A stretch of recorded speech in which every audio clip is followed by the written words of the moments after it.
മോനെ അല്ലാഹുവിന്റെ മുന്നിൽ പൊട്ടിക്കരഞ്ഞുകൊണ്ട് ദുആ ചെയ്യുമ്പോ നിനക്ക് വേണ്ട ഒന്നാമത്തെ കാര്യം എന്തെന്നറിയുവോ? ഇഖ്ലാസാണ് മോനെ.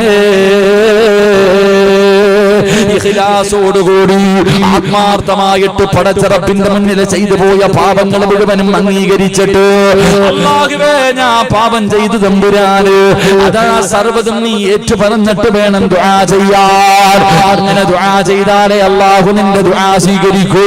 അങ്ങനെ ദുആ ചെയ്തപ്പോഴാണ് 313 സ്വഹാബത്ത് ബദറിന്റെ രണാങ്കണത്തിലേക്ക് കടന്നു ചെന്നിട്ട് ആയിരക്കണക്കിന് വരുന്ന ശത്രുക്കളെ തകർത്ത് തരിപ്പണമാക്കിയത് ഒരു പിടിച്ച വാളുമായി ഒടിഞ്ഞ വാളുമായി അതാ വയറിന്റെ കത്തൊന്നുമില്ലാതെ പട്ടിണിയോടുകൂടി 313 ബദരീകളായ സ്വഹാബത്തുണ്ടല്ലോ.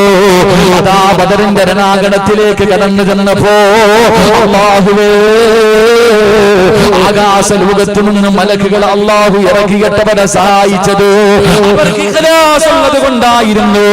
മഹാനായ അലിയാർ തങ്ങൾ പറയുന്നുണ്ട്, അല്ലാഹുവിന്റെ പ്രവാചകനെ സുജൂദിൽ കിടന്നിട്ട് കരഞ്ഞുകൊണ്ട് ദുആ ചെയ്യുകയാ, അല്ലാഹുവേ ഇന്ന് കൈയൊടിഞ്ഞ സർവ്വതും പോയി തമ്പുരാന് ഈ 313 സ്വഹാബാക്കൾ എന്നെങ്ങാണ് പരാജയപ്പെട്ടു പോയാ നിന്റെ ദീനീ ലോകത്തിന്റെ തമ്പുരാന്.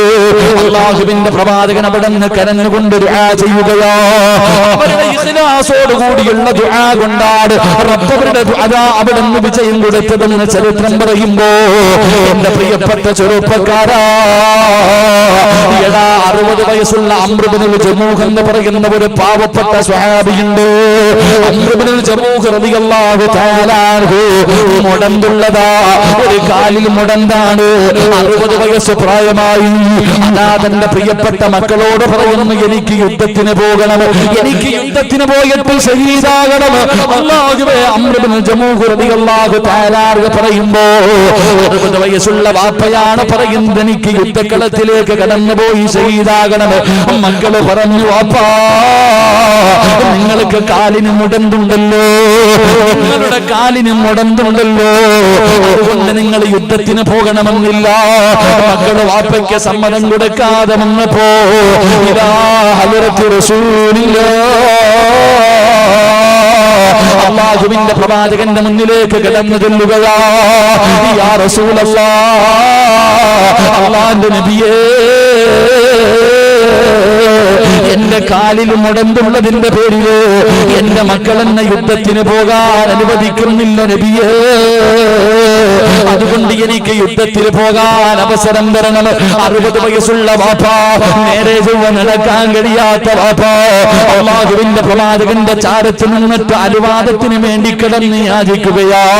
മോനെ കറങ്ങാൻ പോകാനല്ല, ഗൾഫിൽ പോകാനല്ലോ, ന്യൂ ഇയർ ആഘോഷിക്കാനല്ലോ, ക്രിസ്മസ് ആഘോഷിക്കാനല്ലോ, രണാങ്കണത്തിലേക്ക് കടന്നു ചെന്നിട്ട് അല്ലാഹുവിന്റെ ദീനിന് വേണ്ടി പോരാടിയിട്ട് വീരവൃത്തം ധരിച്ചിട്ട് പടച്ച റബ്ബിന്റെ അനുഗ്രഹങ്ങൾ കൊണ്ട് നിറച്ച സ്വർഗത്തിലേക്ക് പച്ചപ്പറവയെ പോലെ പറന്നു പോകാറുള്ള കൊടി കൊണ്ടോ, 70 പേരെ സ്വർഗത്തിൽ കൊണ്ടുപോകാറുള്ള മോഹം കൊണ്ടോ, ഒന്നാമത്തെ തുള്ളി രക്തം ഭൂമിയിൽ വീഴുമ്പോഴേ ചെയ്തു പോയ പാപങ്ങൾ മുഴുവനും കഴുകിക്കളയുകയോ, നാളെ കബറിന്റെ അകത്ത് നിന്ന് എഴുന്നേറ്റ് വരുമ്പോ രക്തമൊലിപ്പിച്ചുകൊണ്ട് പടച്ച റബ്ബിന്റെ കോടതിയിലേക്ക് കടന്നു വരുമ്പോ അല്ലാഹു ചോദിക്കുന്നു, നിനക്ക് ഞാൻ തന്ന ആയുസിന് വേണ്ടി ചിലവഴിച്ചു എന്ന് ചോദിക്കുമ്പോ അല്ലാഹുവേ എന്റെ കുടുംബം നിനക്ക് വേണ്ടി തന്നു തമ്പുരാന്, എന്റെ കൈ കൊടുത്ത് പടച്ചവര്, എന്റെ കാല് കൊടുത്ത് പടച്ചവര്, എന്റെ ജീവിതം കൊടുത്ത് പടച്ചവര് എന്ന് പറയാനുള്ള കൊതി കൊണ്ടാണ് നബിയേ. അവസാനം അല്ലാഹുവിന്റെ പ്രവാചകന്റെ മുന്നിൽ നിന്ന് ചോദിക്കുമ്പോ റസൂലുള്ളാഹി അനുവാദം കൊടുക്കുകയാ. യുദ്ധത്തിന് കടന്നു പോകാൻ 60 വയസ്സുള്ള അംർ ഇബ്നു ജമൂഹ് റളിയല്ലാഹു തആല അൻഹു അല്ലാഹുവിന്റെ പ്രവാചകൻ അവിടെ അനുവാദം കൊടുക്കുകയാ. യുദ്ധക്കളത്തിലേക്ക് ഇറങ്ങിച്ചെന്നു, യുദ്ധക്കളത്തിലേക്ക് ഇറങ്ങിച്ചെന്നു. ഉഹദിന്റെ രണാങ്കണത്തിൽ നിന്നിട്ട് 60 വയസ്സുള്ള വാപ്പ ഒരേ ഒരു പ്രാവശ്യം തന്റെ ഇരുകരങ്ങൾ ഉയർത്തുകയാ. അല്ലാഹുവിന്റെ ദർബാറിലേക്ക് തന്റെ ഇരുകരങ്ങൾ ഉയർത്തിയിട്ട് 60 വയസ്സുള്ള അംർ ഇബ്നു ജമൂഹ് റളിയല്ലാഹു തആല അൻഹു അല്ലാഹുവിനോട് ദുആ ചെയ്തതെന്നറിയുമോ? അല്ലാഹുമ്മ ർസുഖ്നി ഷഹാദ, അല്ലാഹുവേ എനിക്ക് ഇവിടെ കിടന്ന് മരിക്കണമല്ല, എന്നെ വീട്ടിലേക്ക് മടക്കല്ലേ അല്ല, എന്നെ വീട്ടിലേക്ക് മടക്കല്ലേ അല്ല, എന്റെ മയ്യത്ത് വേണം ഇവിടുന്ന് കൊണ്ടിറങ്ങാ. എന്നെ ഇനി ആരുടെ മണ്ണിന്റെ കത്താണ് കൊണ്ടുവെക്കേണ്ടത്? ഒരേ ഒരു വാക്കേ പറഞ്ഞുള്ളൂ, ഇഖ്ലാസോടുകൂടി അല്ലാഹുവിനോട് ആത്മാർത്ഥമായിട്ട് ആ രണാങ്കണത്തിൽ നിന്നിട്ട് ഒരേ ഒരു വാക്ക് പറഞ്ഞു, അല്ലാഹും റുസുഖുന ഷഹാദ, എനിക്ക് നീ ശഹീദാവാൻ ഭാഗ്യം തരണേ അല്ലാ. ഇറങ്ങിപ്പോയടാ, യഥാ ഉഹദിന്റെ രണാങ്കണത്തിലേക്ക് കടന്നുപോയി. അവിടുത്തെ ജനാസയാ കൊണ്ടുവന്നത്. എന്റെ മോനെ, ഇഖ്ലാസോടുകൂടിയുള്ള ഒരു വാക്ക് മതിയടോ.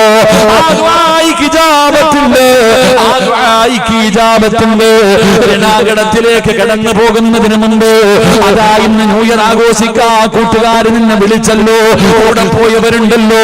എന്റെ ചെറുപ്പക്കാരാ, കൂട്ടുകാരെന്നറിയുവോ? സ്വർഗത്തിൽ കൊണ്ടുപോകുന്ന കൂട്ടുകാരാണ് വേണ്ടത്. ചിലപ്പോൾ ഈ പാട് കിടന്നിട്ട് കറങ്ങാൻ പോകാൻ തീരുമാനിച്ചവരുണ്ട്. പോകല്ലേ ചെറുപ്പക്കാരാ, യഥാർത്ഥ കൂട്ടുകാരനാരെന്നറിയുവോ? അതാ ഉഹദിന്റെ രണാങ്കണത്തിൽ യുദ്ധം നടക്കുന്നതിന്റെ തലേ ദിവസമുണ്ടല്ലോ, അതാ ഒരു കൂട്ടുകാരൻ പാതിരാത്രി വീട്ടിലേക്ക് കടന്നു വരികയോ.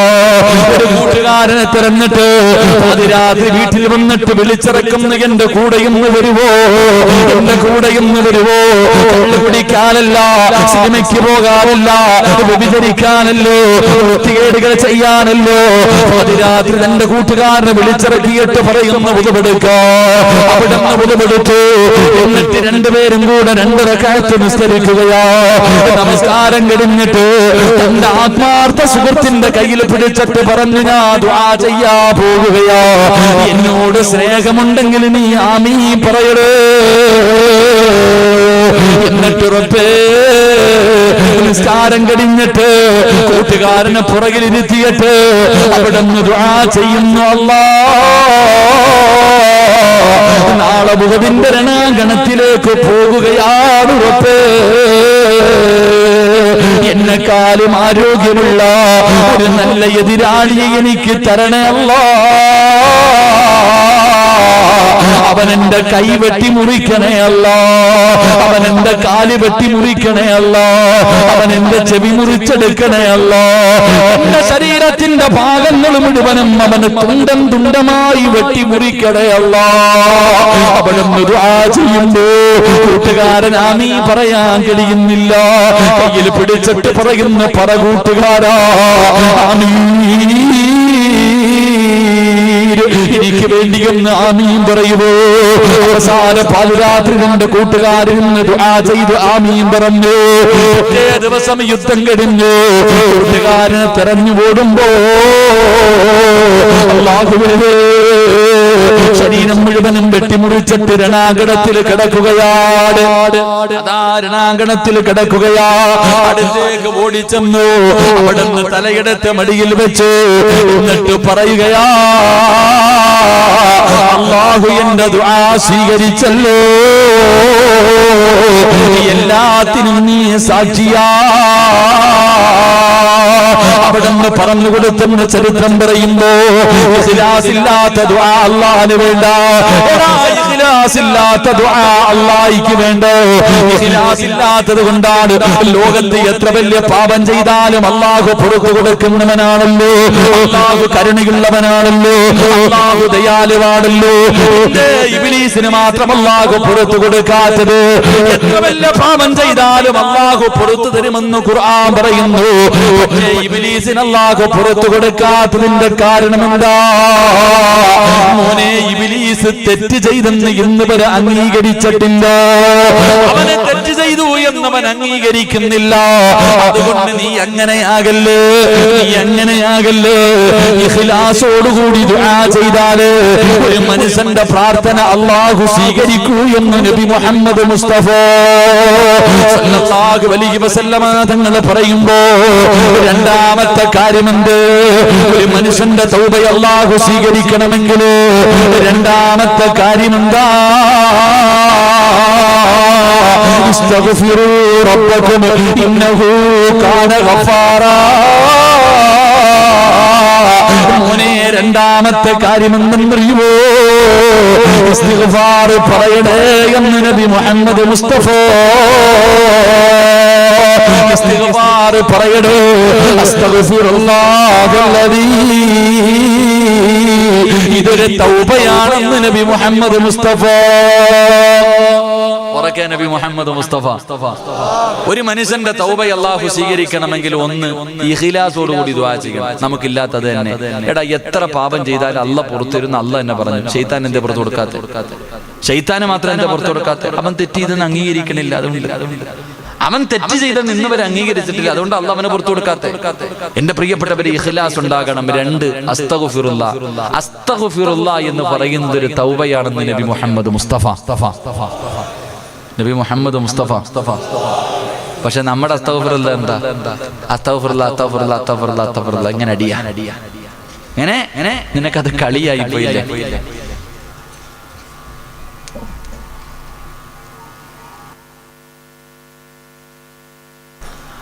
അസ്തഗ്ഫിറുല്ലാ എന്ന് പറഞ്ഞാൽ അതൊരു തൗബയാ. മഹാനായ ഇമാം ഗസ്സാലി റളിയല്ലാഹു തആല അൻഹു മഹാനവറുകൾ ഇങ്ങനെ പ്രസംഗം നടത്താം. അസ്തഗ്ഫിറുല്ലയെ കുറിച്ച് ഇങ്ങനെ പ്രസംഗം നടത്തിക്കൊണ്ടിരിക്കുമ്പോൾ അവിടുന്ന് പറഞ്ഞു, ഏതെങ്കിലും ഒരു മനുഷ്യൻ മനസ്സറിഞ്ഞിട്ട് തൗബ ചെയ്യുന്ന മനസ്സോടുകൂടി അസ്തഗ്ഫിറുല്ലാ എന്ന് പറഞ്ഞാൽ അവന്റെ ജീവിതത്തിൽ ചെയ്ത എല്ലാ പാപവും അല്ലാഹു പുറത്തു കൊടുക്കും. ഇങ്ങനെ പ്രസംഗിച്ചുകൊണ്ടിരിക്കുമ്പോൾ ആ നാട്ടിലെ ഏറ്റവും വൃത്തികെട്ടവൻ വാഴ കേൾക്കാൻ കയറി വരിക. ആ നാട്ടിലെ ഏറ്റവും വൃത്തികെട്ടവന് വാഴ കേൾക്കാൻ വേണ്ടി കയറി വരിക. അള്ളാഹു എല്ലാരും ഒന്ന് നോക്കി, പടച്ചവന് ഇവനും വന്ന വാഴ കേൾക്കാൻ. ഇവനും വന്ന നമ്മുടെ റമദാൻ മാസത്തിൽ പള്ളി കയറുമ്പോൾ ചോദിക്കുമല്ലോ, അല്ലാഹ് ഇവനും പള്ളിക്കകത്ത് കയറി, എത്ര നാളത്തേക്കടാ? ലോകാവസാനത്തിന്റെ അടയാളം ഒന്ന് നമ്മൾ കരുതണം.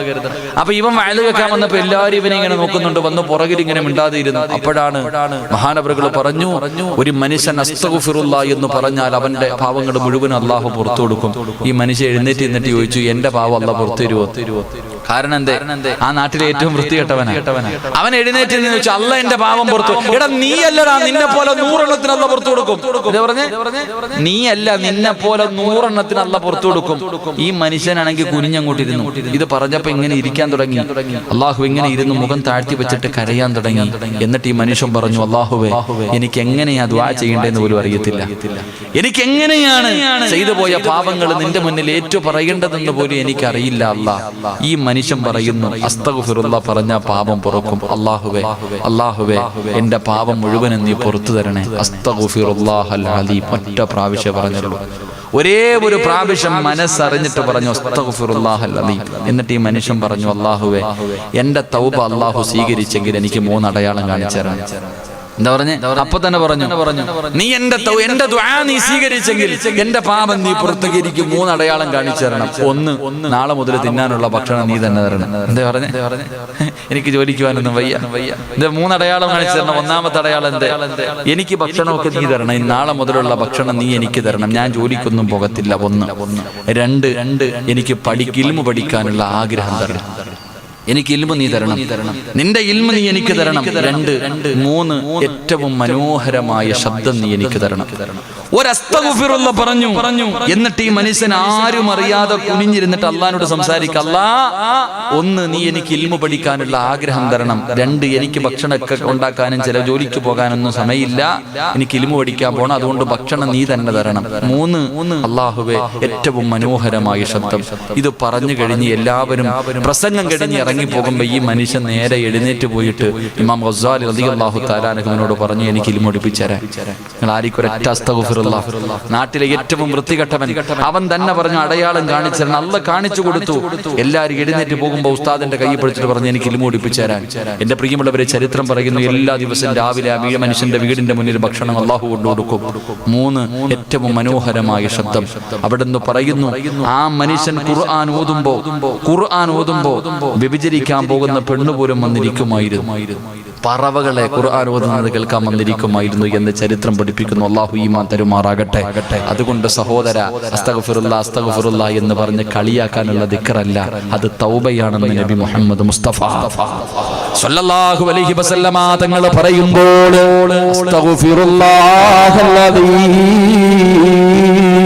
എന്നാണ് പൊന്നുമോനെ പറയേണ്ടത്. പ്രതിഫലം എന്തെന്നറിയുമോ? അല്ലാഹുവിന്റെ പ്രവാചകൻ പറഞ്ഞു, നീ എപ്പോഴും ഇത് പറയടേ. ലോകത്തിന്റെ നേതാവ് ഏറ്റവും കൂടുതൽ പ്രാവശ്യം ഒരു ദിവസം പറഞ്ഞത് സുബ്ഹാനല്ലാഹല്ല, അൽഹംദുലില്ലാഹല്ല, അല്ലാഹു അക്ബർ അല്ല. അല്ലാഹുവിന്റെ പ്രവാചകൻ എല്ലാ ദിവസവും 100 പ്രാവശ്യം അസ്തഗ്ഫിറുല്ലാഹൽ അലീം പ്രവാചകൻ അവിടെന്ന് പറയുമായിരുന്നു എന്ന് ചരിത്രം പറയുമ്പോ ലോകത്തിന്റെ നേതാവ് പറഞ്ഞ ഇസ്തിഗ്ഫാറാ, ലോകത്തിന്റെ നേതാവ് പറഞ്ഞ ദിക്റാ. അതുകൊണ്ട് എന്റെ പ്രിയമുള്ളവരോട് പറയാറുള്ളത്, അല്ലാഹുവിന്റെ പ്രവാചകൻ അവിടെന്ന് അനസ് റളിയല്ലാഹു തആല അൻഹു പറയുന്നുണ്ട്, ഒരിക്കൽ അല്ലാഹുവിന്റെ പ്രവാചകൻ പറഞ്ഞു, സ്വഹാബാ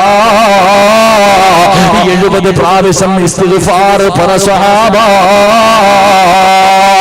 അല്ലാഹുവിന്റെ പ്രവാചകൻ പറഞ്ഞു 70 പ്രാവശ്യം അസ്തഗ്ഫിറുല്ലാഹ് പറയാറ്. സ്വഹാബികൾ അതാ അസ്തഗ്ഫിറുല്ലാഹ് പറയുകയാണ്. അനസ് റളിയല്ലാഹു തആല അൻഹു ചോദിക്കുന്നു, നബിയേ എന്തിനാ 70 എന്ന് പറഞ്ഞത്? 70 എന്ന് എണ്ണം പറയാറുള്ള കാരണം എന്താ? ചെറുപ്പക്കാരാ പറയാ മടിക്കുന്നു. എടാ ഇന്ന് 70 പ്രാവശ്യം അസ്തഗ്ഫിറുല്ലാഹ് പറയാതെ ഉറങ്ങുന്നു.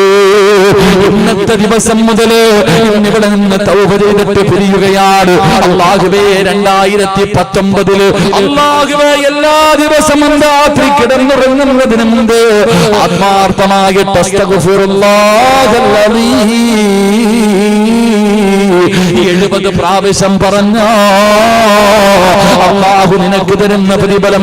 ഇന്ന് കിടന്നുറങ്ങുന്നതിന് മുമ്പ് ഏതെങ്കിലും ഒരു മനുഷ്യന് 70 പ്രാവശ്യം അസ്തഗ്ഫിറുല്ലാഹ് പറഞ്ഞ ഇന്നത്തെ ദിവസം നീ ചെയ്ത 700 പാവങ്ങൾ അല്ലാഹു പുറത്തു തരുമെന്ന് ആദരവായ പ്രവാചകൻ നബി മുഹമ്മദ് മുസ്തഫ സല്ലല്ലാഹു അലൈഹി വസല്ലമ തങ്ങൾ പറയുകയാ, 700 പാവം അല്ലാഹു പുറത്തു തരികയാ. എന്താടാ വേണ്ടത്? നിനക്ക് എന്തേ വേണ്ടത്? ഇന്ന് ചെയ്ത 700 പാവങ്ങൾ അല്ലാഹു പുറത്തു തരണമെങ്കിൽ 70 പ്രാവശ്യം ഇസ്തിഗ്ഫാർ പറഞ്ഞാ പുറത്തു തരുമെങ്കിൽ അത്രയെങ്കിലും നിനക്കൊന്ന് കുറച്ചുകൂടെ, അത്രയെങ്കിലും നിനക്കൊന്ന് കുറച്ചുകൂടെ. അല്ലാഹുവേ ഇന്ന് മുതൽ ഇസ്തിഗ്ഫാർ പറയാ ഞങ്ങൾക്ക് ഭാഗ്യം തരണേ അല്ലാഹു ഭാഗ്യം നൽകുമാറാകട്ടെ. ഇന്ന് മുതൽ 70 പ്രാവശ്യം ഇസ്തിഗ്ഫാർ പറയും. ഇന്നത്തെ രാത്രി പറഞ്ഞിട്ടേ ഉറങ്ങാവൂ. അല്ലാഹു ഭാഗ്യം തരുമാറാകട്ടെ. തീരുമാനിക്കുന്നവർ കൈവക്ക്. ഇന്നത്തെ കാര്യം ഞാൻ ചോദിക്കും, നാളെ മുതൽ നിന്റെ ഇഷ്ടം. കൈവക്ക്. എന്തേ പ്രതിഫലം? പ്രതിഫലം കേട്ടോ. കൈ പൊക്കിയവർക്ക് അല്ലാഹു തരുന്ന പ്രതിഫലം. കൈ പൊക്കിയവർക്ക് അല്ലാഹു തരുന്ന പ്രതിഫലം. പൊക്കാത്തവൻ കരഞ്ഞു. പൊക്കാത്തവൻ കരയുന്നത് കേട്ടോ. ഒന്ന് അല്ലാഹുവിന്റെ റസൂൽ സല്ലല്ലാഹു അലൈഹി വസല്ലമ തങ്ങൾ പറഞ്ഞു, ഇന്ന് ചെയ്ത 700 പാവം അല്ലാഹു പുറത്തു തരുമെന്ന് നബി മുഹമ്മദ് മുസ്തഫ. രാവിലെ ഉറക്കത്തിൽ നിന്ന് എഴുന്നേറ്റ് വൈകുന്നേരം കിടന്നുറങ്ങുന്നതിന് മുമ്പ് നീ 70 പ്രാവശ്യം ഇസ്തിഗ്ഫാർ പറഞ്ഞ ഇന്ന് ചെയ്തത് മുഴുവനും പോയി. അല്ലാഹു കാത്തിരക്ഷിക്കുമാറാകട്ടെ. അല്ലാഹു പുറത്തു തരുമാറാകട്ടെ. 2 കൈവക്കാ മനസ്സില്ലാത്തവര് ഒരു അസ്തഗ്ഫിറുല്ലാഹ് പറഞ്ഞ പടച്ച റബ്ബ് സ്വർഗ്ഗം തരുമടോ. ഒരു ഇസ്തിഗ്ഫാർ പറഞ്ഞ അല്ലാഹു നിനക്ക് സ്വർഗ്ഗം തരും. അത് പറയാ മനസ്സില്ലാത്തവര് അല്ലാഹുവിന്റെ പ്രവാചകൻ പറയുകയാ, അസ്തഗ്ഫിറുല്ലാഹ് പറയുന്ന ഒരു മനുഷ്യൻ അല്ലാഹു കൊടുക്കുന്ന രണ്ടാമത്തെ പ്രതിഫലം അല്ലാഹു അവന് താങ്ങാൻ കഴിയാത്ത വേദന കൊടുക്കില്ല എന്ന് നബി മുഹമ്മദ് മുസ്തഫ സല്ലല്ലാഹു അലൈഹി വസല്ലമ തങ്ങൾ പറയുകയാ, താങ്ങാൻ കഴിയാത്ത വേദന അല്ലാഹു നിനക്ക് തരുമല്ലോ. താങ്ങാൻ കഴിയാത്ത വേദന അല്ലാഹു നിനക്ക് തരില്ലോ. കുറച്ചവരെ താങ്ങാൻ കഴിയാത്ത വേദന എന്തോ. കുറച്ചവരെ എന്റെ പ്രിയ സുഹൃത്ത് തസ്ലീം എന്ന് പറയുന്ന ചെറുപ്പക്കാരൻ, അല്ലാഹുവേ അവന്റെ പ്രിയപ്പെട്ട പിതാവ് മണ്ണറയിലാണ്. ആ ഖബർ വിശാലമാക്കണേ അല്ലാഹ്. കുറച്ചവരെ പൊന്നുമോനെ പോലെ സ്നേഹിക്കുന്ന ഉമ്മയാണ്. നീ ദീർഘായുസ് കൊടുക്കണേ അല്ലാഹ്. ഇന്ന് വേദന കയറുമ്പോഴും പറഞ്ഞു, ഉസ്താദേ ഇന്നലെ ക്യാൻസർ പിടിച്ചു കിടക്കുന്ന ഒരു ചെറുപ്പക്കാരനെ കാണാൻ പോയ കഥയാ. ആ ചെറുപ്പക്കാരൻ അവിടെ നിന്ന് പറയുന്നു, ഉസ്താദേ അതാ 21 വയസ്സുള്ള കാണാനടകുള്ള സുന്ദരിയായ പെണ്ണ് തന്നെ വിവാഹം കഴിച്ച ചെറുപ്പക്കാരന് ക്യാൻസർ എന്ന് പറയുന്ന മാരക രോഗം പിടിച്ചിട്ട് കിടപ്പിൽ കിടന്ന് മലമൂത്ര വിസർജനം നടത്തുന്ന ഒരവസ്ഥ കാണുകയാണ്. കുഞ്ഞുമോളോട് എല്ലാവരും പറഞ്ഞു, നിക്കാഹല്ലേ കഴിഞ്ഞുള്ളൂ, അതുകൊണ്ട് ഈ ക്യാൻസർ പിടിച്ചു കിടക്കുന്നവൻ എപ്പോ മരണപ്പെടാണ് മരിക്കുന്നത്. അതുകൊണ്ട് കളഞ്ഞിട്ട് വരാൻ പറയുമ്പോ അല്ലാഹുവേ എനിക്ക് മരിക്കുന്നത് വരെ ഇതാണ് എന്റെ ഭർത്താവ്, ഞാൻ ഈ മനുഷ്യന്റെ മൂത്രം വാരാന് കാഷ്ടം വാരാനും ഞാൻ തയ്യാറാണെന്ന് പറഞ്ഞിട്ട് സുന്ദരിയായ ഭർത്താവിന്റെ കഴുത്തെടുത്തിട്ട് ഓടുന്ന പെണ്ണുങ്ങളുടെ കാലത്ത് പ്രായം ചെന്ന മക്കളെ കെട്ടിച്ച ഉമ്മമാര് വരും അതാ വികാരം തീർക്കുന്നതിന് വേണ്ടി കാമം മൂക്കുമ്പോ കണ്ടവന്റെ കൂടെ ഇറങ്ങിപ്പോകുന്ന പെണ്ണുങ്ങളുടെ കാലത്ത് ഭർത്താവിന്റെ മുഖത്ത് ആസപ്പൊടിച്ചു കൊല്ലുന്ന പെണ്ണുങ്ങളുടെ കാലത്ത് അല്ലാഹുവേ ഇതുപോലെ ഒരു പെണ്ണുണ്ടല്ലോ. ഖദീജ ബീവിയുടെ ചരിത്രം പറയുമ്പോ, ആയിഷ ബീവിയുടെ ചരിത്രം നിങ്ങൾ പറയുമ്പോ, ഇന്നലെ ജീവിച്ചിരുന്ന ഒരു ഖദീജയെ കണ്ടെന്ന് പറയുമ്പോ പഠിച്ചവനെ മാരക രോഗം പിടിച്ചവന്നോ ആർക്കാ സഹിക്കാൻ കഴിയാ? പനി പടരുന്നത് പോലെ ക്യാൻസർ പടരുന്ന കാലമല്ലോ, കുഞ്ഞുങ്ങൾക്ക് വരെ ക്യാൻസർ പിടിക്കുന്ന കാലമല്ലോ. ഏത് വാപ്പയ്ക്കാ താങ്ങാൻ കഴിയാ? ഏത് ഉമ്മയ്ക്കാ താങ്ങാൻ കഴിയാ? അല്ലാഹുവേ ആ ചെറുപ്പക്കാരന് നീ ശിവ കൊടുക്കണേ തമ്പുരാന്, കരുണ കാണിക്കണേ തമ്പുരാന്. അതുകൊണ്ട് എന്റെ പ്രിയപ്പെട്ടവരോട് പറയുകയാ, അല്ലാഹു തന്ന നാവ് കൊണ്ട് അസ്തഗ്ഫിറുല്ലാഹ് അസ്തഗ്ഫിറുല്ലാഹ് അസ്തഗ്ഫിറുല്ലാഹ് പറഞ്ഞാ നിനക്ക് അല്ലാഹു തരുന്ന പ്രതിഫലം നിനക്ക് താങ്ങാൻ കഴിയാത്ത വേദന അല്ലാഹു നിനക്ക് തരില്ല എന്ന് നബി മുഹമ്മദ് മുസ്തഫ സല്ലല്ലാഹു അലൈഹി വസല്ലം തങ്ങൾ പറയുമ്പോ, സ്വന്തം മക്കളുടെ മയ്യത്ത് കാണാൻ നിന്നെ കൊണ്ട് കഴിയുമോ വാപ്പാ? നിന്റെ പൊന്നാര മക്കളുടെ ജനാസ കാണാൻ നിന്നെ കൊണ്ട് കഴിയുമോ പെങ്ങള്? പടച്ചവനെ ഇന്നലെ ഞാനൊരു മരിച്ച വീട്ടിലേക്ക് കിടന്നു ചെന്നു.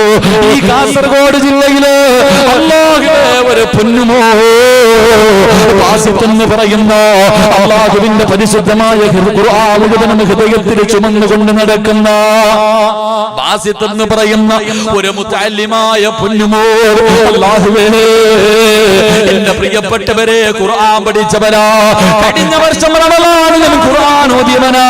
അവന്റെ വീട്ടിലേക്ക് കടന്നു ചെല്ലുമ്പോ എല്ലാവർക്കും അവനെ കുറിച്ച് നല്ലതേ പറയാനുള്ളൂ. ഭക്ഷണം കഴിക്കാൻ പോകുന്ന വീട്ടിലെ സഹോദരന്റെ കണ്ണ് നിറയുകയാ.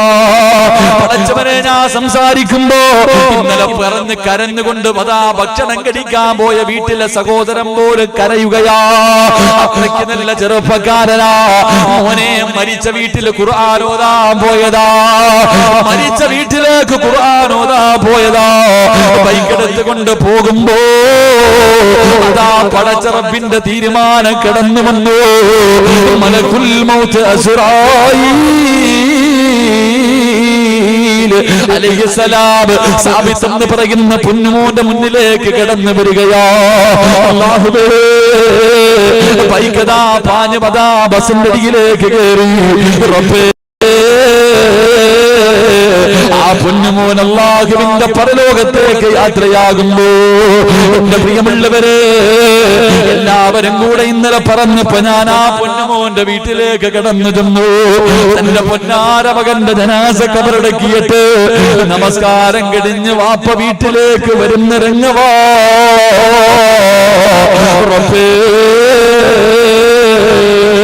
കാണേണ്ട താമസം ചാരത്ത് വന്നിരുന്നിട്ട് എന്ത് പറയണമെന്നറിയില്ല, എന്ത് പറയണമെന്നറിയില്ല. തന്റെ പൊന്നാര മകന്റെ മരണം കബറടക്കിയിട്ട് തിരിച്ചു വന്നിട്ട് ആ പിതാവ് കരഞ്ഞ കരച്ചിലുണ്ടല്ലോ. അല്ലാഹുവേ അവിടുന്ന് ചാരത്തിരുന്നിട്ട് നെഞ്ചു പൊട്ടിയിട്ട് കരയുന്ന ഒരു കരച്ചില് തന്റെ മുഖം ഇങ്ങനെ പൊത്തിപ്പിടിച്ചിട്ട് കരയുകയാ. എങ്ങനെയാ താങ്ങാൻ കഴിയാ? അവസാനം ആ മനുഷ്യനോട് ഞാൻ പറഞ്ഞു, നിങ്ങൾ എത്ര വലിയ ഭാഗ്യവാനാ, നിങ്ങൾ എത്ര വലിയ ഭാഗ്യവാനാ. 21 വർഷം ഒരു ഷഹീദിനെ വളർത്താൻ അല്ലാഹു നിങ്ങൾക്ക് ഭാഗ്യം നൽകിയല്ലോ. ആ കരഞ്ഞ വാപ്പയുടെ മുഖത്തൊരു ചിരി ഞാൻ കണ്ടു. തന്റെ പൊന്നാര മകന്റെ ജനാസ അടക്കിയിട്ട് വീട്ടിലേക്ക് കടന്നു വന്ന പിതാവിന്റെ മുഖത്ത് ഞാനൊരു പ്രകാശം കണ്ടു. കരഞ്ഞ വാപ്പയോട് ചോദിച്ചു, നിങ്ങൾ എന്തിനാ കരയുന്നത്? നിങ്ങൾ എന്തിനാ കരയുന്നത്? 21 കൊല്ലം ഒരു ഷഹീദിനെ വളർത്താൻ അല്ലാഹു നിങ്ങൾക്ക് ഭാഗ്യം തന്നില്ലേ? നിങ്ങളൊരു ഷഹീദിന്റെ വാപ്പയല്ലേ? നിങ്ങളൊരു ഷഹീദിന്റെ വാപ്പയല്ലേ? അവന്റെ മുഖം കണ്ടോ വാപ്പാ? വാസിക്കുന്ന പൊന്നുമോന്റെ മരിച്ചു കിടക്കുന്ന സമയത്ത് അവന്റെ മുഖത്തെ ചിരി കണ്ടോ? നിങ്ങൾക്ക് അങ്ങനെ മരിക്കണ്ടേ, നിങ്ങൾക്കും അങ്ങനെ മരിക്കണ്ടേ. നിങ്ങൾ അവന്റെ വാപ്പയാകുന്നത് അവൻ മരിച്ചതുപോലെ ചിരിക്കുന്ന മുഖത്തോടെ പോകാൻ പരിശ്രമിക്കുക വാപ്പാ എന്ന് പറയുമ്പോ ആ പിതാവിന്റെ മുഖത്ത് വല്ലാത്ത ഒരു പ്രകാശമാ. പടച്ചവരേ, അതാ അവന്റെ ഇളയ സഹോദരൻ അവനും കരഞ്ഞുകൊണ്ട് മുന്നിൽ നിൽക്കുകയാ. ചോദിച്ചപ്പോ പറഞ്ഞു, ഉസ്താദേ ഞാനും ഹാഫിളാ. അവന്റെ പൊന്നനിയൻ മുന്നിൽ നിന്ന് കരയുകയാ. അവനും നിന്ന് കരയുമ്പോ ഞാൻ ചോദിക്കുമ്പോ പറഞ്ഞു, ഹാഫിളാ എന്തിനാടാ കരയുന്നത്? 40 പേരെ സ്വർഗത്തിൽ കൊണ്ടുപോകാൻ അവകാശമുള്ളവരല്ലേ, അവരുടെ അകത്ത് ചോദ്യമില്ലല്ലോ. മരിക്കുമ്പോ സ്വർഗം കണ്ടിട്ട് മരിച്ചില്ലേ? അപകടത്തിൽ മരിച്ചവനാണെങ്കിലും മുഖത്ത് പ്രകാശമുണ്ടായിരുന്നില്ലേ, മുഖത്ത് പുഞ്ചിരി ഉണ്ടായിരുന്നില്ലേ? മണ്ണ് തിന്നാതെ കബറിന്റെ അകത്ത് കിടക്കുന്നവനല്ലേ, എന്തിനാ കരയുന്നതെന്ന് ചോദിക്കുമ്പോഴും അത് പറയുമ്പോഴും എന്റെ മനസ്സിന്റെ ഉള്ളിൽ വേദനയാ. അല്ലാഹുവേ, ആർക്കാ താങ്ങാൻ കഴിയാ? ഈ വാഴ പറയുന്ന എനിക്കങ്ങനെ സംഭവിച്ചാ പറ്റുമോ? എന്നെ കൊണ്ട് താങ്ങാൻ പറ്റുമോ? നിങ്ങളെ കൊണ്ട് താങ്ങാൻ പറ്റുമോ? മോനെ അസ്തഗ്ഫിറുല്ലാഹ് പറയടാ. നിനക്ക് താങ്ങാൻ കഴിയാത്ത വേദന അല്ലാഹു നിനക്ക് തരില്ല എന്ന് നബി മുഹമ്മദ് മുസ്തഫ സല്ലല്ലാഹു അലൈഹി വസല്ലമ തങ്ങൾ പറയുന്നു. ചാവക്കാടിന്റെ പരിസരത്ത് വഅദിന് പോയപ്പോ ഒരു പ്രിയപ്പെട്ട മാതാവിനെ കാണുകയോ. അല്ലാഹു ആ പെണ്ണിന് കൊടുത്ത പരീക്ഷണം എന്തെന്നറിയോ? പുത്തൂരുള്ള പെങ്ങള് ഡിസംബർ 31 ഒരുമിച്ച് കൂടിയ ഉമ്മമാര് ഒരു ഉമ്മാനെ കണ്ടു മോള്. അതാ നാളെ രാവിലെ ഗൾഫിൽ നിന്ന് വരുന്നതിന് വേണ്ടി ടിക്കറ്റ് എടുത്തിട്ട് കാത്തു നിന്ന ഭർത്താവ് രാത്രി കിടന്നതാ മയ്യത്താ കൊണ്ടുവന്നത്. പടച്ചവനെ, ഈ കഴിഞ്ഞ നബിദിനത്തിന് അതാ തന്റെ പൊന്നാര മകന്റെ ബൈക്കിന്റെ പുറകിൽ ഇരുന്നിട്ട് പോകുമ്പോ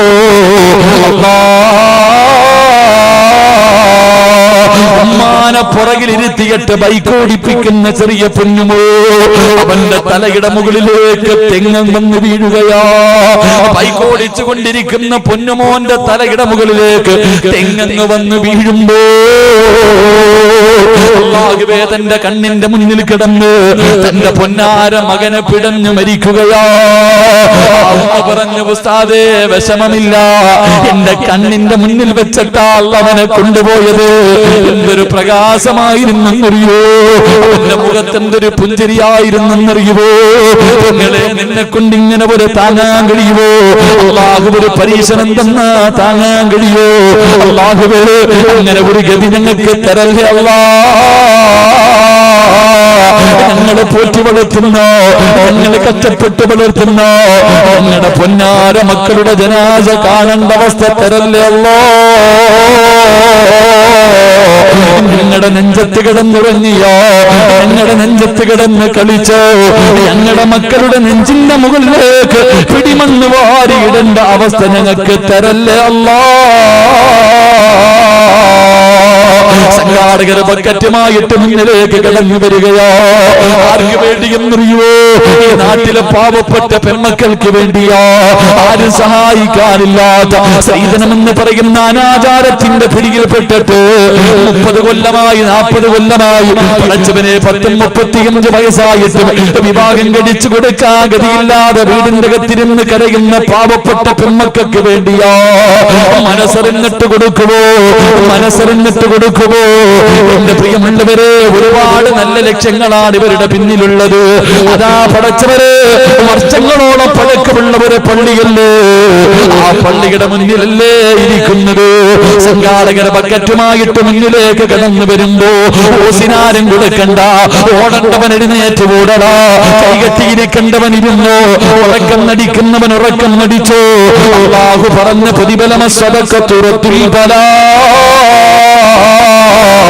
വിപത്തുകളെ തട്ടിമാറ്റാൻ ഈ സദഖയ്ക്ക് കഴിയുന്നോരേ. നീ കൊടുക്കുന്ന 10 രൂപയ്ക്ക് നിന്റെ ശരീരത്തിൽ എവിടെയെങ്കിലും ക്യാൻസർ എന്ന് പറയുന്ന മാരക രോഗമുണ്ടെങ്കിൽ സമ്പാദിച്ചത് മുഴുവനും വിറ്റ് ചികിത്സിച്ചാ മാറുവോ മനുഷ്യ? മോനെ,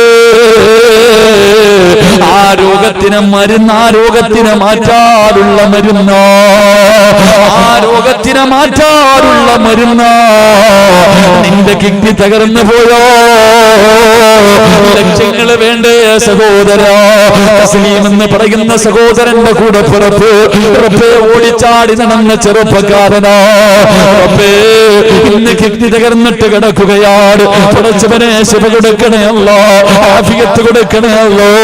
പടച്ചവനെ തകർന്നു പോയാൽ എങ്ങനാ സഹോദരാ? ഒരു തുള്ളി മൂത്രം വരില്ലല്ലോ, നിനക്ക് സമാധാനത്തോടെ കിടക്കാൻ കഴിയില്ലല്ലോ. എന്റെ വീട്ടിലും കിടപ്പുണ്ട് എന്റെ പ്രിയപ്പെട്ട ഭാര്യയുടെ പിതാവ്. 4 കൊല്ലമായിട്ട് പടച്ചവനെ ഒരു ദിവസം അല്ലാഹുവേ ഒരാഴ്ചയിൽ 3 ഡയാലിസ, 5 മണിക്കൂർ പടച്ചവരെ അകത്തേക്ക് കയറ്റിയാ റബ്ബേ തിരിച്ചിറങ്ങുന്നത് വരെ സമാധാനമില്ല. കാരണം പലരുടെയും ജനാസയാണ് കൊണ്ടിറങ്ങുന്നത്. റബ്ബേ ആ പിതാവിന് ശിവ കൊടുക്കണയല്ല. കാണാൻ പോകുന്നവരോട് മുഴുവനും പറയും, 4 കൊല്ലമായി തന്റെ കൂടെ ഡയാലിസിസ് നടത്തിയ പലരും ഇന്ന് 6 അടി മണ്ണിന്റെ കത്താ. പക്ഷേ ആ മനുഷ്യനോട് ചോദിച്ചാ പറയും, എന്റെ മരുമോന് സദസ്സിൽ ദുആ ചെയ്യുന്നതിന്റെ മഹത്വവാ, സദസ്സിലെ ദുആഇന്റെ വില കൊണ്ടാണ് ഞാൻ ഇപ്പോഴും ജീവിച്ചിരിക്കുന്നതെന്ന് പറയുമ്പോ, അവിടുത്തെ സദക്കയുടെ പ്രതിഫലമാണെന്ന് പറയുമ്പോ മനസ്സറിഞ്ഞിട്ടൊരു സദക്ക കൊടുത്തോ? വെറുതെയല്ല. നിന്റെ കുടുംബം വെച്ച് ചികിത്സിക്കേണ്ട രോഗം പാപ്പാ ഇതിനകത്ത് മാറിയേക്കാ.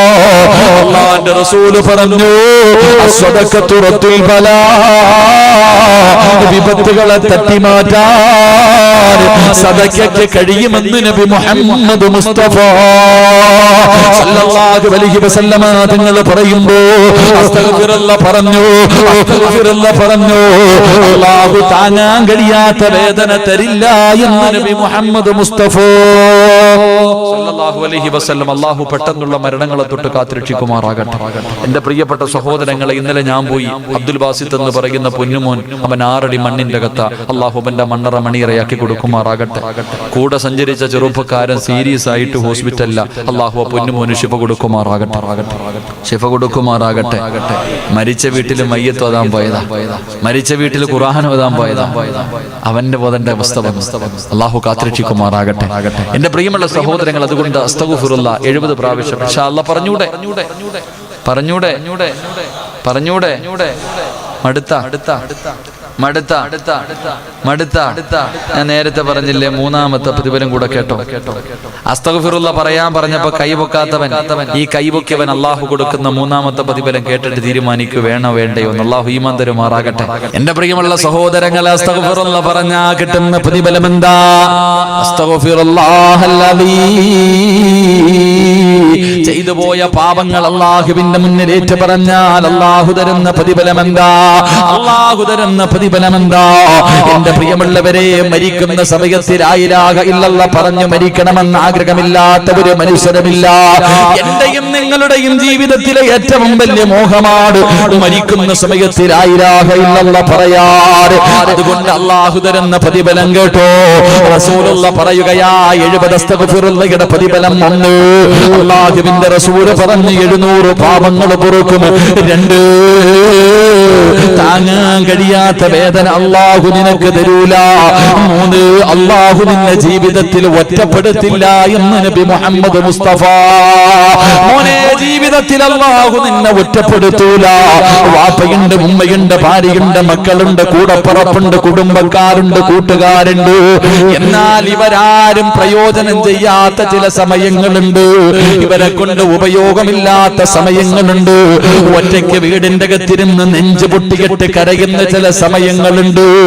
നിന്റെ പ്രിയപ്പെട്ട ഭാര്യയുണ്ടല്ലോ, നിന്റെ മക്കളെ മുഴുവനും നിന്റെ കയ്യിൽ തന്നിട്ട് പള്ളിക്കുടിയിലേക്ക് പോയാ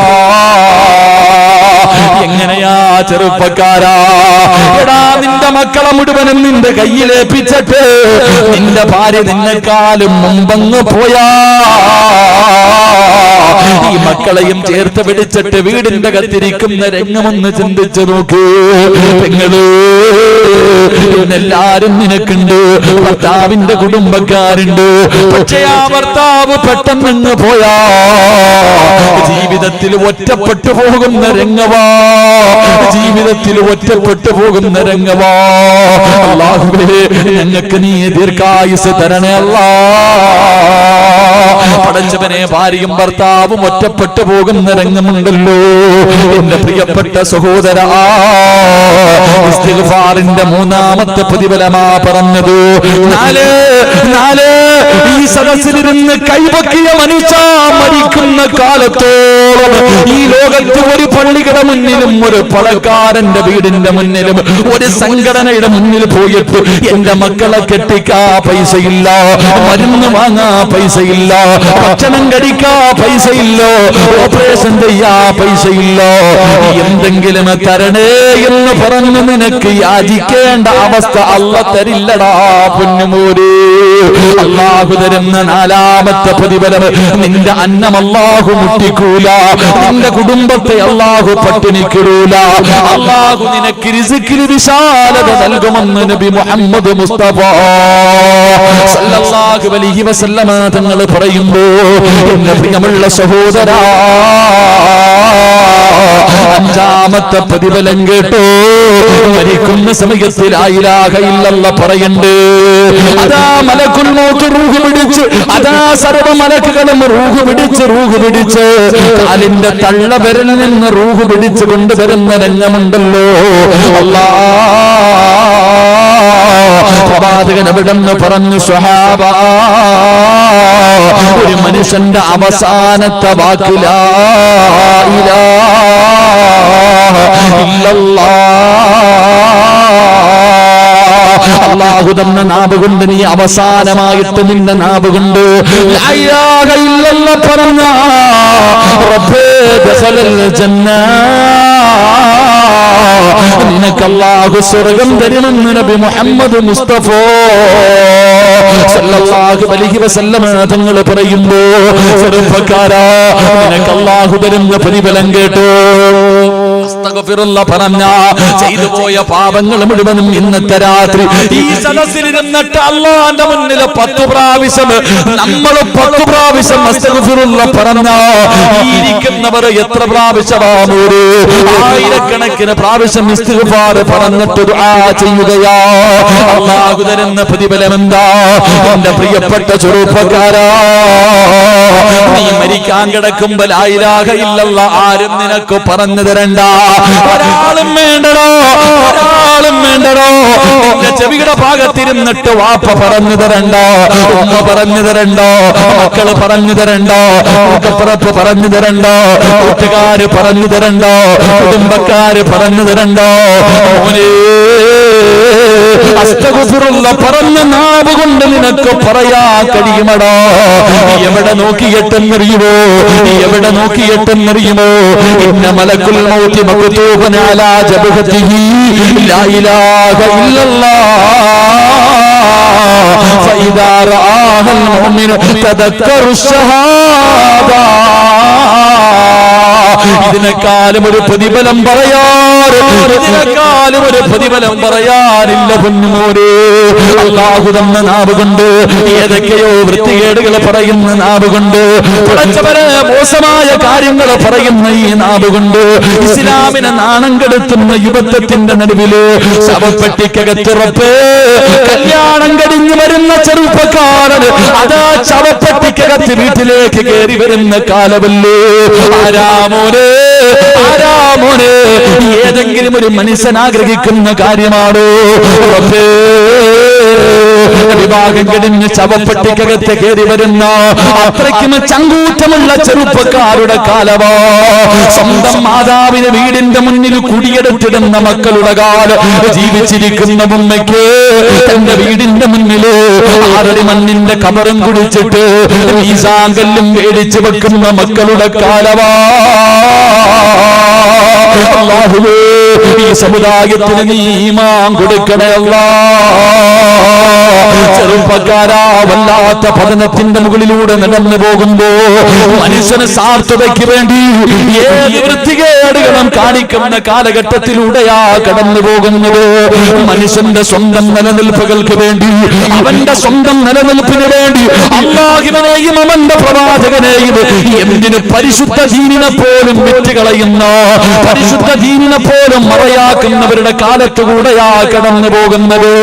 എന്റെ പ്രിയമുള്ള സഹോദരാ, അല്ലാഹുവിന്റെ സ്വർഗ്ഗത്തിനെ വെച്ച് പോലും കളിക്കുന്നവരുടെ കാലമാ. എന്റെ പ്രിയപ്പെട്ടവര്, അടുത്തൊരു മനുഷ്യൻ കയറിയിരുന്നിട്ട് മുസ്ലിമിന്റെ പേര് കൊണ്ട് നടക്കുന്ന ഒരു മനുഷ്യനുണ്ടല്ലോ, അല്ലാഹുവേ ആ മനുഷ്യനല്ല ഉയർന്ന സ്ഥാനത്തിരിക്കുന്ന വ്യക്തിയാ. അദ്ദേഹത്തിന്റെ മഹത്വവും പവിത്രതയും മനസ്സിലാക്കി ആ സ്ഥാനത്തിന് ബഹുമാനിച്ചുകൊണ്ട് പറയുകയാ, ഒരിക്കലും ആ സ്ഥാനത്തിരുന്നിട്ട് പറയേണ്ട കാര്യമല്ല. സ്വന്തം നിലനിൽപ്പുകൾക്ക് വേണ്ടി, സ്വന്തം നിലനിൽപ്പിന് വേണ്ടി അല്ലാഹുവിന്റെ സ്വർഗ്ഗത്തിൽ മുസ്ലിമീങ്ങൾ മാത്രമേ കടക്കുകയുള്ളൂ. എങ്ങനെ കഴിയുന്ന സഹോദരാ, എങ്ങനെ കഴിയുന്നടോ? 5 നേരം നീ അല്ലാഹുവിന്റെ മുന്നിൽ സുജൂദ് ചെയ്യുന്നവനല്ലേ, നീ നിസ്കരിക്കുന്നവനല്ലേ, കേറിയിരുന്നിട്ട് മുസ്ലിമിന്റെ പേരും വെച്ചിരുന്നിട്ട് കേറി മൈക്കിന്റെ മുന്നിലിരുന്നിട്ട് ചോദിക്കുകയാ മുസ്ലിമീങ്ങൾ മാത്രമേ സ്വർഗ്ഗത്തിൽ പോകുള്ളൂ. എന്റെ സഹോദരാ, ഇന്ന് നിന്റെ കൂടെ ആളുണ്ട്, നിനക്ക് കൈയടിക്കാൻ പ്രോത്സാഹനം തരാൻ എല്ലാത്തിനും നിന്റെ കൂടെ ആളുണ്ട്. പക്ഷേ ഒരു ദിവസം നിനക്ക് വരാനുണ്ട്. നമ്മൾ വിശ്വസിക്കുന്ന ഖുർആൻ, ആ മനുഷ്യനും വിശ്വസിക്കുന്ന ഖുർആനാ പറയുന്നത്. ഒരു ദിവസം നിന്റെ മുന്നിലേക്ക് മലക്കുകൾ കടന്നു വരും. മലക്കുൽ മൗത്ത് അസ്റായീൽ കാണേണ്ട താമസം പിടഞ്ഞു വീഴുമല്ലോ. ആരുമുണ്ടാകില്ല, ആരുമുണ്ടാകില്ല. ചുറ്റുഭാഗത്ത് നിൽക്കുന്ന മലക്കുകൾ ചോദിക്കുകയാ, ഇതാ ബലഗതി തറാഖിയ വകീല മൻ റാഖ വമന്ന അന്നഹുൽ ഫിറാഖ വൽതഫത്തി സാഖ് ബിസാഖ ഇലാ റബ്ബിക യൗമഇദിനിൽ മസാഖ്. അസ്റായിലും അനുയായികളും പറയും, വിളിക്കടോ, കൈയടിച്ചവനെ വിളിക്കടോ, കൂടെ നിന്ന് ജയ് വിളിച്ചവനെ വിളിക്കടോ. അല്ലാഹുവിന്റെ ദീനിന്റെ മുകളിൽ കൈവച്ചവരെ, നിന്റെ കൂടെ കൂടിയവരെ മുഴുവനും വിളിക്കടാ. നിന്നെ കൊണ്ടുപോകാൻ പോകുകയാ, ആരെങ്കിലും വിളിക്കടാ എന്ന് പറയുമ്പോ ഈ പറഞ്ഞ നാവുകൊണ്ട് നീ ഒരിക്കലും മറന്നു പോകരുത്. ആരുമാകട്ടെ, അല്ലാഹുവിന്റെ ദീനിന്റെ മുകളില്, ശരീഅത്തിന്റെ മുകളില് അല്ലാഹുവിന്റെ സ്വർഗ്ഗത്തിനെ പോലെ ചോദ്യം ചെയ്യുന്ന കാലം കടന്നു വരുമ്പോ എവിടെ പോയാലും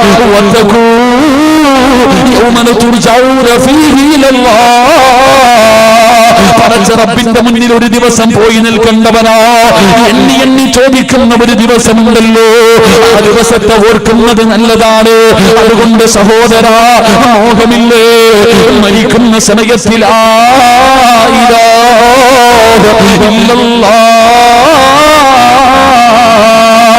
മരിക്കുന്ന സമയത്തിൽ ലാ ഇലാഹ ഇല്ലല്ലാഹ് പറയണോ? ആഗ്രഹമുണ്ടോ ചെറുപ്പക്കാരാ? ഈ രാത്രിയില്, ഈ ഡിസംബർ 31 രാത്രിയിൽ ഇവിടെ ഇരുന്നു കൊണ്ട് ഉസ്താദേ അസ്തഗ്ഫിറുല്ലാഹ് പറയാ തയ്യാറാ? എനിക്കൊന്നുമില്ലോ, ഈ കാരണം മുന്നിൽ നാണം കെട്ടാലും എനിക്കൊന്നുമില്ലോ. എനിക്ക് റബ്ബിന്റെ മുന്നിൽ രക്ഷപ്പെടണം, എനിക്ക് ഈമാനോടുകൂടിയുള്ള ഒരു മരണം വേണം. അസ്തഗ്ഫിറുല്ലാഹ് പറയാൻ തീരുമാനിച്ചവര് അല്ലാഹു തരുന്ന പ്രതിഫലമെന്നറിയോ? അതാ കാലിന്റെ തള്ളത്തിൽ നിന്ന് റൂഹ് പിടിച്ചു, മുട്ടുവരെയെത്തി, അരവരെയെത്തി, നെഞ്ചുവരെയെത്തി, കഴുത്തിന്റെ ഭാഗം വരെയെത്തി, അവസാനം തൊണ്ടക്കുടിയുടെ ഭാഗത്ത് നിന്ന് മലക്കുൽ മൗത്ത് അസ്റായീൽ അലൈഹിസ്സലാം ആ റൂഹ് വലിച്ചെടുക്കുന്ന അവസാന സമയമുണ്ടല്ലോ, കൈപൊക്കിയ മനുഷ്യ, നിയ്യത്ത് ചെയ്ത മനുഷ്യ, നിന്റെ റൂഹ് പിടിക്കുന്ന മലക്കിന്റെ നെറ്റിയിലൊന്ന് നോക്കടാ. നിന്റെ റൂഹ് പിടിക്കുന്ന മലക്കിന്റെ നെറ്റിയിലേക്ക് നോക്ക്. അവിടെ എഴുതി വെച്ചിട്ടുണ്ട് ലാ ഇലാഹ ഇല്ലല്ലാഹ് അവിടെ എഴുതി വെച്ചിട്ടുണ്ട്, വായിച്ചിട്ട് മരിക്കാൻ കഴിയും ചെറുപ്പക്കാരാ. തൗബ ചെയ്യുന്നവന്, ഇസ്തിഗ്ഫാർ ചെയ്യുന്നവന് നിനക്കത് വായിച്ചിട്ട് മരിക്കാൻ കഴിയുമെന്ന് നബി മുഹമ്മദ് മുസ്തഫ. ഉറക്കെ നബി മുഹമ്മദ് മുസ്തഫ, ഉറക്കെ നബി മുഹമ്മദ് മുസ്തഫ. റൂഹ് പിടിക്കാൻ വരുന്ന മലക്കിന്റെ നെറ്റിയിൽ എഴുതി വെച്ചിട്ടുണ്ട്, എന്തെഴുതി വെച്ചിട്ടുണ്ട്? ലാ ഇലാഹ ഇല്ലല്ലാഹ്. വായിച്ചിട്ട് പോ. അതിനാടാ മരണം എന്ന് പറയുന്നത്. അങ്ങനെ അന്തസ്സോടെ മരിക്കാൻ അല്ലാഹു ഭാഗ്യം തരുമാറാകട്ടെ.